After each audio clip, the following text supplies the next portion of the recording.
आइए देखिए, हम लोग स्ट्रेट लाइन चैप्टर पढ़ रहे थे, जो चैप्टर नंबर 10 है, एक्सरसाइज था 10.3। इसका क्वेश्चन नंबर 7 कह रहा है find equation of the line. एक लाइन का इक्वेशन आपको फाइंड करना है parallel to the line 3x। देखिए क्या कह रहा है, मैं डायग्राम बना देता हूँ। देखिए ये है आपका x एक्सिस और x डैश, y डैश। ये एक लाइन ऐसे है ना। इस लाइन का इक्वेशन इन्होंने पहले से दे रखा है 3x minus 4y plus 2 equal to 0। ठीक है, एक और लाइन, इस लाइन का इक्वेशन निकालना है। इस लाइन का इक्वेशन निकालना है जो इस लाइन के क्या है, पैरेलल है, दिए है ना इस लाइन का। लेकिन फिर ये कह रहे हैं कि लाइन जो है यहीं पर एक पॉइंट है -2,3 से पास हो रही है। जैसे ही हमने डायग्राम बनाया हमारा क्लियर हो गया डायग्राम। वो क्लियर हुआ कि इस लाइन का जो ग्रेडियंट होगा m की वैल्यू, जो भी स्लोप होगा वही स्लोप इनका भी होगा। क्यों होगा? क्योंकि पैरेलल है। थोड़ा सा अल्टर हो जाएगा भी तो कहीं कहीं जाके मिल जाएंगे। तो इस इक्वेशंस की सहायता से इसका भी हम स्लोप निकाल लेते हैं। ठीक है, और जब स्लोप निकाल लेंगे और एक पॉइंट मालूम है तो पॉइंट स्लोप फॉर्म लगा के इक्वेशन निकाल देंगे। हमको इतनी वर्किंग करनी है। आइए चलते हैं। 3x minus 4y plus 2 equal to 0। 4y को इधर लेते आइए। 4y equal to 3x plus 2 हो गया। y equal to 3/4x plus 4/2, यानी y equal to 3/4x plus क्या 1/2 हो गया। इसकी कंपेरिजन हमने कर दिया y equal to mx plus c से। तो m की वैल्यू क्या मिल गई प्रांजल? 3/4 हो गया। अब इस लाइन का जो स्लोप निकला वो m क्या है? 3/4। अब देखिए स्लोप पता है और पॉइंट पता है, कौन सा लगा देंगे? पॉइंट स्लोप फॉर्म लगा दीजिए। पॉइंट स्लोप फॉर्म क्या है? y माइनस y1 का मतलब 3 बराबर m का मीन्स 3/4 और x प्लस 2 -2 है ना, ये प्लस 2 यहाँ मल्टीप्लाई कर दीजिए। 4y minus 12 equal to 3x plus 6। सबको उधर ले जाइए। 3x minus 4y plus 18 equal to क्या हो गया? 0। इस लाइन का इक्वेशन आपका आ गया है 3x minus 4y plus 18 equal to क्या हुआ? 0। ये इस लाइन का इक्वेशन हो गया। बात तो समझ पाए होंगे आप। नोट इट की बात क्या रहा है, देखिए ध्यान दीजिएगा। Find the equation, question number 8 है find the equation of the line. एक लाइन का इक्वेशन निकालना है परपेंडिकुलर टू द लाइन। जो किस पर परपेंडिकुलर है? इस लाइन पर परपेंडिकुलर है। And having x intercept 3। ये देखिए मैं डायग्राम जो बनाऊंगा आपका क्लियर हो जाएगा। ये है आपका x डैश y डैश। ये लाइन ऐसे जा रही है, ठीक है ना। इस लाइन के इक्वेशन दे रखे हैं x minus 7y plus 5 equal to 0। ठीक है, इसी पर एक लाइन परपेंडिकुलर है। मान लीजिए ये लाइन आपने परपेंडिकुलर कर दिया, ठीक है ना, परपेंडिकुलर कर दिया। लेकिन ये जो परपेंडिकुलर लाइन है ये हैविंग x इंटरसेप्ट 3। x पर कितना इंटरसेप्ट काटती है? 3। तो इसका मतलब क्या है? y 0 होगा। तो यानी ये जो लाइन है ये कहीं 3,0 से पास हो रही है ना। हम फिर पॉइंट स्लोप फॉर्म लगा सकते हैं। लेकिन इस लाइन का ग्रेडियंट पहले m की वैल्यू निकाल लें। फिर दो लाइनें अगर परपेंडिकुलर हैं तो उनकी प्रवणताओं का गुणनफल -1 के इक्वल होता है। अभी देखिए मैं यहाँ चलता हूँ। इस क्या लिखा हुआ है? x माइनस 7y और प्लस क्या है प्रांजल? 5 इक्वल टू 0। 7y को उधर कर लीजिए। 7y equal to x plus 5। y equal to क्या हो जाएगा? 1/7x प्लस 5/7 हो गया कि नहीं। अब आइए y equal to mx plus c से आपने इसका कंपेरिजन किया तो m की वैल्यू क्या मिल गई? 1/7। इसको m1 मान लेते हैं, ठीक है ना। और इसका इस लाइन की जो ग्रेडियंट है वो क्या है? m2 हमने मान लिया। अब देखिए क्या है, आपको लिखेंगे since two lines are lines are perpendicular to each other, दोनों लाइनें परपेंडिकुलर हैं ना ईच अदर, इसलिए m1 into m2 equal to क्या हो जाएगा -1। m1 की वैल्यू आपने पुट किया 1/7, m2 इक्वल टू -1, यहाँ से m2 की वैल्यू क्या हो गई -7, ठीक है। और जैसे ही माइनस आया तैसे आपने पॉइंट स्लोप फॉर्म लगा दिया, क्यों, इस लाइन का स्लोप पता हो गया, इस लाइन का जो परपेंडिकुलर है और एक पॉइंट पता है, तो आप क्या लिख देंगे y माइनस y1 मीन्स 0, और इधर क्या है m -7 और x -3, ये हो जाएगा y इक्वल टू -7x अब प्लस क्या 21, ये हो जाएगा 7x plus y -21 equal to 0। ये इस लाइन का इक्वेशन हो गया, बहुत आसान होता है।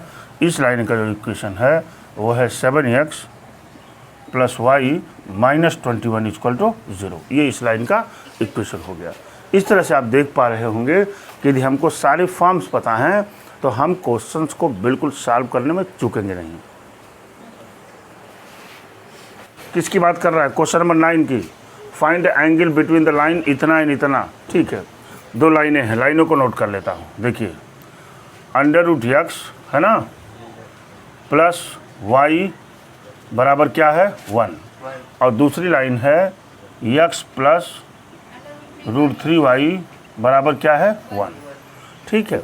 यहाँ से हम y को यहीं छोड़ते हैं, y इक्वल टू क्या हो जाएगा -√3x -1, ठीक है जी, हाँ +1, बड़ी अच्छी बात।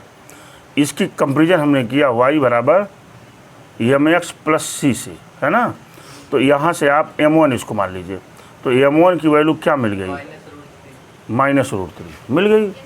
यहाँ पर आप इस √3y को ही छोड़िए और क्या हो जाएगा -x प्लस 1, और y इक्वल टू मिलेगा -1/√3x प्लस क्या भाई 1/√3, समझ रहे होंगे। y इक्वल टू किससे तुलना करेंगे m2x प्लस क्या c से, और यहाँ से m2 की वैल्यू क्या मिल गई भाई -1/√3। आप जानते हैं angles between two line, angle between two line, angle between two lines का फार्मूला होता है tan थीटा बराबर mod of m2 minus m1 upon 1 plus m1 into m2। समझ पा रहे होंगे आप, क्यों जी, होता ही है। आप यहाँ लिखेंगे tan theta equal to m2 की वैल्यू है -1 अपान √3, और ये क्या हो जाएगा +√3, क्यों जी, अपान 1 प्लस -1 अपान √3 इंटू -√3, क्यों जी, दोनों है ना, ये √3 कट गया, और ये 1 क्या हो जाएगा प्लस, इधर चलते हैं, आइए हो जाएगा tan थीटा इक्वल टू, प्रांजल ध्यान दीजिए, इसका मल्टीप्लाई हमने इसमें किया तो क्या हो जाएगा 3 में से 1 घट जाएगा 2, यानी 2/√3, यहाँ क्या बचा 2/√3 अपान इधर क्या बचेगा 2, आप समझ रहे होंगे, यानी tan थीटा इक्वल टू हो जाएगा ±1/√3, होगा कि नहीं। अरे भाई ये 2 कैंसिल हो जाएगा 1/√3। अब आप जान रहे हैं taking positive sign, taking positive sign जब लेंगे तो tan theta equal to Abdul Rahman 1/√3, तो थीटा की वैल्यू क्या हो जाएगी 30 डिग्री, आ गया ना, बोलिए। अब इसके बाद अब देखिए दूसरा जब लेंगे टेकिंग नेगेटिव साइन, आप नेगेटिव साइन ले लीजिए तो क्या मिलेगा tan थीटा इक्वल टू -1/√3। इसमें सोचा नहीं जाता है, क्यों नहीं सोचा जाता, यहाँ से थीटा इक्वल टू इसी को 180 में से घटा के लिख दीजिए, बात समझ रहे हैं ना, हाँ 180 में से घटा दीजिए, बात खत्म, 150 जी। देखिए कितना आसान था क्वेश्चन, लग गया तुरंत, 2 मिनट नहीं लगा, बशर्ते हैं आप देखिए। Question number 10, the line through the point इतना एंड इतना। देखिए ये लाइन जो है, एक लाइन है, मान लीजिए ये लाइन है ऐसे, ठीक है ना जी, ये लाइन ऐसे जा रही है और 2 पॉइंटों पर, कहीं 2 पॉइंटों से पास हो रही है। मान लीजिए एक पॉइंट है H,3 है ना, और दूसरा पॉइंट है आपका 4,1। ये लाइन पास हो रही है ऐसे 2 पॉइंटों से, ठीक है, पहली बात। अच्छा, इंटरसेक्ट द लाइन इतना, यह जो है पास हो रही है, और एक लाइन है, ये मान लीजिए ये ऐसे एक लाइन है, ठीक है ना, इस लाइन को ये इंटरसेक्ट कर रही है। इस लाइन का क्या इक्वेशन है? 7x minus 9y minus 19 equal to 0, इस लाइन का है, ठीक है, बड़ी अच्छी बात। अच्छा, एट राइट एंगल, यानी ये जो टच कर रहे हैं बेटा, ये 90 डिग्री पर टच कर रहे हैं। पहला चीज़ मिल गया आपको। Find the value of h, बहुत आसान, बहुत आसान। आसानी कहाँ से? इन दोनों लाइनों की हम ग्रेडियंट निकाल लें, m निकाल लें, m की वैल्यू इन दोनों लाइनों से, और इस लाइन से m की वैल्यू निकाल लें। और दोनों चूँकि एक दूसरे परपेंडिकुलर हैं, इसलिए दोनों के स्लोप का जो प्रोडक्ट होगा वो -1 के इक्वल होगा। बात समझ रहे हैं ना? तो आप देखिए, इस लाइन की वैल्यू हम इस लाइन को क्या मान लेते हैं? L1, और इस लाइन को क्या मान लेते हैं? L2। बात तो समझ गए आप। अब लिखेंगे स्लोप ऑफ L1, देखो बेटा, लिखेंगे slope of L1, slope of L1 line, ठीक है।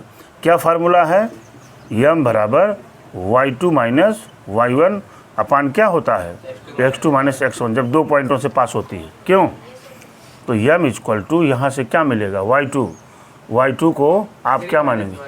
हाँ, 3 माइनस 1 अपान h माइनस 4। क्यों जी? ये m इक्वल टू क्या मिलेगा? 2 अपान h माइनस 4। ये लाइन हो गई आपकी, उसकी हो गई। अब इस लाइन की देखिए, अब लिखेंगे क्या? Slope of L2 line. क्या इक्वेशन है भाई? 7x minus 9y plus 19 equal to 0। इसको उधर लेते आइए, क्या हो जाएगा? 9y equal to 7x minus 19, फिर y equal to 7 upon 9 into x minus 19 upon 9। क्यों? अब इसका कंपेरिजन हमने कर दिया y बराबर mx प्लस c से, तो m की वैल्यू मिल जाएगी 7 अपान 9। हो गई कि नहीं हो गई? बोलिए भाई, हो गई दोनों। अब हम लिखेंगे सिंस दीज लाइन्स आर क्या? परपेंडिकुलर टू ईच अदर हैं। तो जानते हैं कि m1 into m2 equal to किसके इक्वल होता है? -1 के। तो m1 की वैल्यू यहाँ से पुट कर दीजिए, इसको m1 मान लीजिए और इसको क्या मान लीजिए? m2 मान लिया आपने। m1 की वैल्यू क्या आई है? हाँ, 2 अपान h माइनस 4 इंटू कितना? 7 अपान 9 इक्वल टू क्या हो जाएगा? 1। हाँ, -1, ठीक है।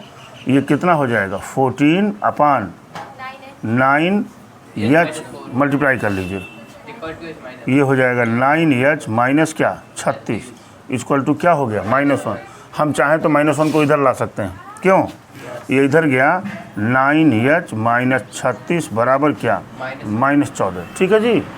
अब ये हो जाएगा 9h बराबर -14 प्लस 36, यानी 9h इक्वल टू कितना बचा?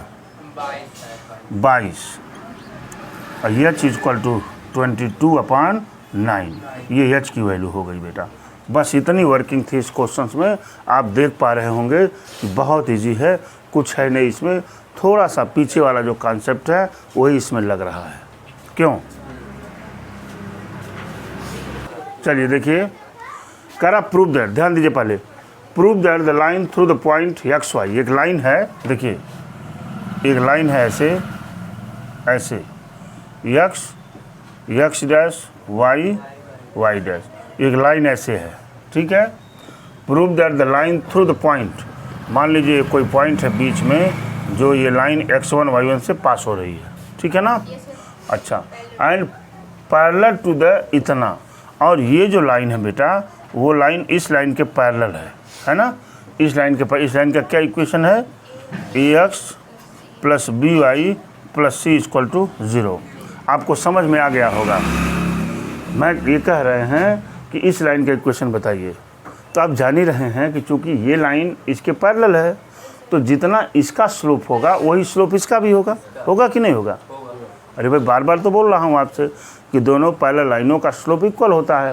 तो अगर हम इस लाइन को L1 मान लें, इस लाइन को L2 मान लें, तो L2 का स्लोप निकालिए आप। आइए लिखेंगे हम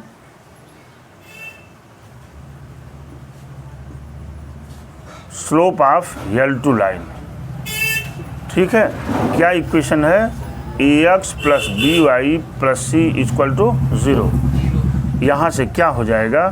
B Y equal to minus A X minus C. हाँ नहीं, यहाँ y इक्वल टू हो जाएगा minus A upon B into X minus C upon B. हो गया कि नहीं? और यहीं से जब y इक्वल टू हम एम एक्स प्लस सी की तुलना करेंगे तो m की वैल्यू मिल जाएगी माइनस ए बाई बी। हो गई कि नहीं हो गई? यानी इस लाइन का जो स्लोप था, स्लोप आपको मिल गया m equal to minus A upon B.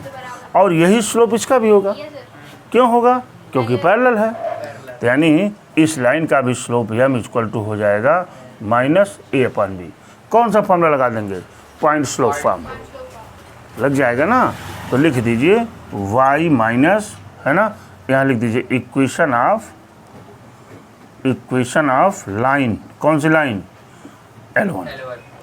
y minus y1 यानी क्या? y1 है ये है यहाँ, बराबर m की वैल्यू क्या है? Minus A by B into X minus x1। b का क्रॉस मल्टीप्लाई कर दीजिए यहाँ, तो b y माइनस y1 बराबर क्या? Minus A X minus x1। इसको इधर कर लीजिए, करेंगे तो प्लस हो जाएगा ना। ए एक्स माइनस x1 प्लस क्या भाई? b y minus y1 equal to 0। यही प्रूव करना है। देख पा रहे होंगे आप कहेंगे सर वास्तव में ये चैप्टर तो बड़ा इजी है, कुछ नहीं इसमें। ठीक है, आप इसको नोट करें।